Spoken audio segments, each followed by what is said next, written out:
এক আল্লাহর ওলি তিনি সফরে বের হয়েছেন, তার কাছে কিছু টাকা পয়সা আছে।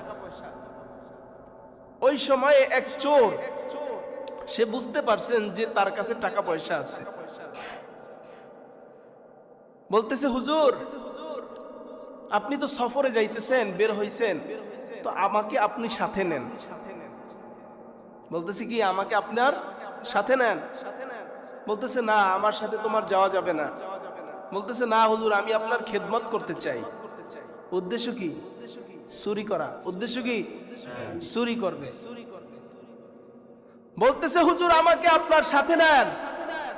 বলতেছে না, আমার সাথে নেওয়া যাবে না, আমার সাথে গেলে তো আমার খেদমত, অজুর টজুর, আমার যে করণীয় এগুলো তোমার করতে হবে। বলতেছে আমি আপনার খেদমত করব, আপনি যা করবেন আমি তাই করব। মানে অনেক জোরাজুরির পরে আল্লাহর ওলি তার সাথে নিল। হাঁটতেছেন হাঁটতে হাঁটতে সন্ধ্যা গনিয়ে রাত হয়ে এলো। রাত হয়ে আসার পরে আল্লাহর ওলি একটা ঘরে আশ্রয় নিল।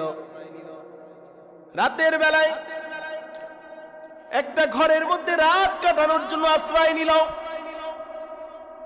ওই ঘরের মধ্যে রাত্রিটা যাপন করবে এই উদ্দেশ্যে চোরকে নিয়া, ওই আল্লাহর বান্দাকে নিয়া আল্লাহর ওলি তারা দুজনেই রাত্রি যাপনের জন্য ঘুমের প্রস্তুতি নিতেছে। আল্লাহর ওলি ঘুমাইবার যাবে। ঘুমাতে যখন যাবে তখন আল্লাহর ওলি অজু বানাইলেন, অজু করলেন।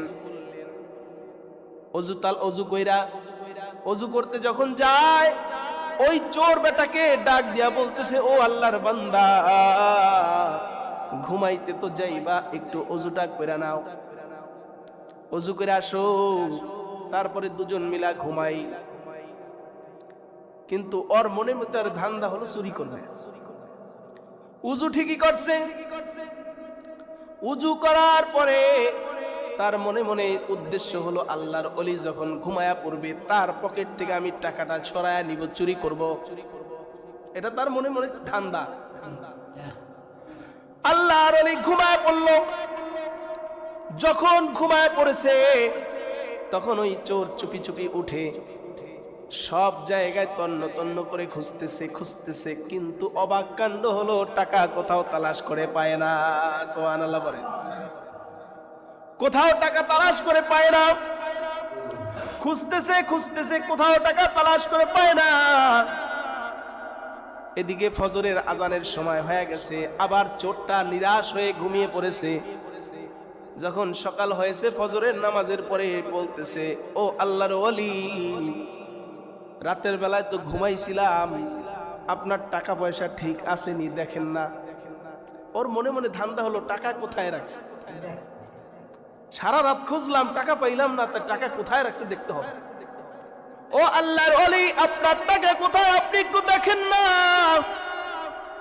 আল্লাহর ওলি ওই আল্লাহর বান্দার সামনে বিসমিল্লাহ বইলা নিজের পকেটের মধ্যে হাত ঢুকায়া দিছে।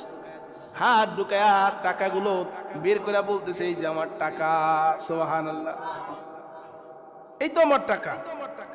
চোর বুঝতে পেরে সে বুঝে ফেলছে, কি অবাক করা কাণ্ড, আমি তো তার পকেটও হাতাইলাম, তার পকেটের মধ্যেও খুঁজলাম, কিন্তু টাকা তো পাইলাম না, কোথাও আমি টাকা পাইলাম না। ঘটনা কি?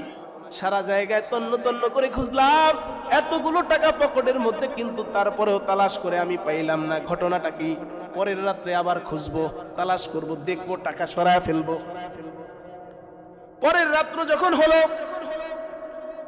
আবার আল্লাহর ওলি বলতেছে, ও আল্লাহর বান্দা, ঘুমাইবার তো যাইব, আসো না ওযু কইরা ঘুমাইবার যাই। আল্লাহর ওলি ওযু কইরা ওই আল্লাহর বান্দাকে ওযু করতে নির্দেশ দিয়া, আদেশ কইরা দুজনেই ওযু কইরা আবার ঘুমাইতে গেছে। উদ্দেশ্য হলো আল্লাহর ওলির পকেট থেকে টাকা চুরি করবে। ধান্দা টাকা চুরি করা। আল্লাহর ওলি ঘুমায় পড়েছে। যখন রাত্র একটু গভীর হয় তখন নির্জনে আবার টাকা খুঁজতে লাগা যায়। পকেটের মধ্যে তালাশ করে, কিন্তু টাকা পায় না। বোকা চোর, টাকা তালাশ করে পায় না, দুই পকেটে হাতাইতেছে। হুজুর যেই যেই জায়গায় হাঁটা চলা করছে সব জায়গা তন্ন তন্ন করে দেখার পরেও অবাক কাণ্ড হলো, কোথাও টাকা খুঁজে পায় নাই। 2 দিন 3 দিন রাত্র হয়ে গেল, 2-3 রাত্র তালাশ করে কোথাও টাকা পায় না। সকালবেলা আবার ফজরের নামাজ পড়া বলতেছে, ওগো আল্লাহর ওলি, রাত্রে তো ঘুমায়াছিলাম, টাকা কোথায় রাখছেন, ঠিকঠাক আসেনি দেখেন। উদ্দেশ্য হলো আজকে আবার টাকা কোথায় রাখছে এটা জানবে। আল্লাহর ওলি আবার বিসমিল্লাহ পড়া হাত ঢুকায় দিছে, নিজের পকেট থেকে আবার টাকাটা বের করে বলতেছে, এই যে আমার টাকা। সুবহান, এই যে আমার টাকা। যখন এইটা দেখাইছে তো ওই চোর বুঝতে আর বাকি নাই যে ইনি একজন কামেল পীর, কামেল আল্লাহর ওলি। এর সাথে আল্লাহর সাথে একটা আদাওয়াত আছে, একটা দোস্তি আছে।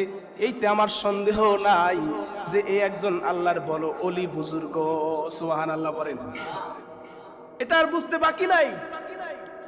তো বোকা চোর পায়ে লুটায় পড়ছে আল্লাহর ওলি, যে কি এমন কারামত, আমি জানি আপনার কাছে টাকা আছে, কিন্তু অবাক করা কাণ্ড হলো আমি 2-3 রাত্র পর্যন্ত টাকা তালাশ করি, আপনি ঘুমায় যাবার পরে স্বীকার উক্তি দিতেছে যে টাকা তালাশ করি কিন্তু পাই না, ঘটনা কি? আপনি টাকা কোথায় রাখেন? আমি টাকা তো তালাশ করে পাই না। বলতেছে, বোকা চোর, আমি জানি যে তুমি আমার সাথে টাকা চুরি করার জন্যই আমার সঙ্গ নিছো, আমি এটা জানি।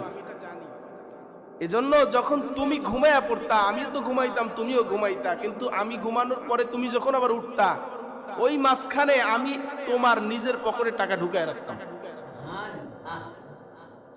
আমি যখন ঘুমাবো তখন আমি তোমার ঘুমানোর আগে তোমার পকেটের মধ্যে টাকাটা ঢুকায় রাখতাম। আবার যখন ফজরে রক্ত হবে হবে তুমি যখন আবার নিরাশ হয়ে ঘুমাইতে যাইতা তখন আবার তোমার পকেট থেকে টাকা বের করে আমার পকেটে ঢুকায় রাখতাম।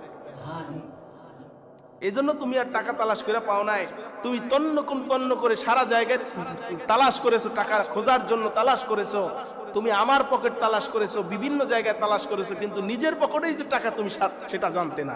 সুবহানাল্লাহ বলেন। এই জন্য আমি এই কথাটা, এই গল্পটা এই জন্য টানছি, এই উদাহরণটা এই জন্য দিছি যে আল্লাহ তাআলা বলে যে বান্দা আমি তোর কাছেই আছি, তোর দূরে যাওয়ার আর নৈরাশ হওয়ার কোনো কারণ নাই। যে তুই যতবারই আমি আল্লাহকে ডাকবি তো আমি ততবারই তোর সামনে হাজির হয়ে যাব। সুবহান। দূরে যাওয়ার দরকার নাই, নৈরাশ হওয়ার দরকার নাই।